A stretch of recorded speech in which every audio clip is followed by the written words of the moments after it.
जीरकपुर चंडीगढ़ में pre launch की property लेने का बहुत रिवाज है इन्वेस्टर्स में। क्या ये सचमुच ही बेनिफिशियल होता है या इसमें कोई ट्रैप होता है? ये दोनों ही चीजें इसमें रहती हैं। सबसे पहले तो अगर आप प्री लॉन्च में कोई प्रॉपर्टी लेते हैं तो ये समझ लीजिए कि ये इलीगल है। रेरा हमें इसकी इजाजत नहीं देता। प्री लॉन्च में सस्ती मिलने के चांसेस इसलिए रहते हैं कि बिल्डर को पैसे की ज़रूरत होती है। अभी ज़मीन की रजिस्ट्री करवानी होती है या कोई प्लानिंग नहीं आती, हम मार्केट में ओपन नहीं बेच सकते, तो कई बार हमें कोई अच्छी या सस्ती डील मिल जाती है। पर ये हमेशा ही सही हो ऐसा ज़रूरी नहीं है। बहुत बार आपको प्री लॉन्च के नाम पर ठगा भी जा सकता है, क्योंकि इसका रेरा नहीं होता तो आप कुछ क्लेम भी नहीं कर सकते। दूसरा, आपको कोई कुछ लिख कर भी नहीं देगा। ज़्यादा से ज़्यादा एक एक्सप्रेशन ऑफ इंटरेस्ट का फॉर्म आपको दे दिया जाएगा।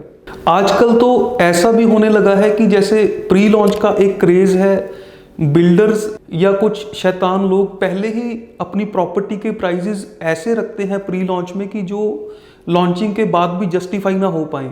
जिन लोगों को प्रॉपर्टी की वैल्यूएशन का, एरिया का अंदाज़ा नहीं होता, वो प्री लॉन्च सोच के कि सस्ता मिल रहा है खरीद लेते हैं।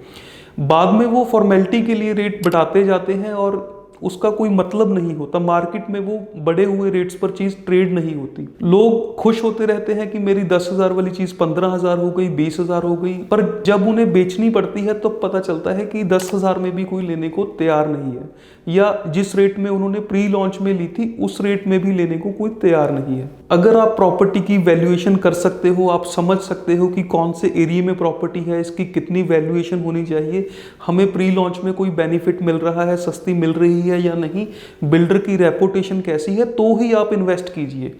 अदरवाइज एक ब्लाइंड एक प्री लॉन्च वर्ड पर आप जाकर इन्वेस्ट करेंगे तो नुकसान होने के काफ़ी चांसेस हैं। थैंक यू दोस्तों।